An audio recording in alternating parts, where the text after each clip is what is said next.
Enabling multi-factor authentication MFA on TunnelBear adds an extra layer of security to your account. Follow these steps to set it up easily. Step 1. Log into your account. Visit the TunnelBear website and log into your account using your username and password.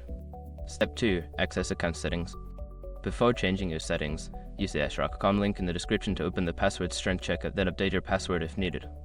Step 3. Find multi-factor authentication option. In the security settings, locate the multi-factor authentication option. This may be listed as Enable MFA or two-factor authentication. Step 4. Choose your authentication method. Select your preferred method for receiving the authentication code.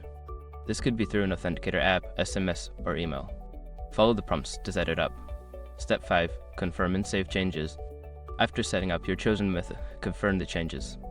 You may need to enter a code sent to your chosen method to finalize the setup. Make sure to save your settings.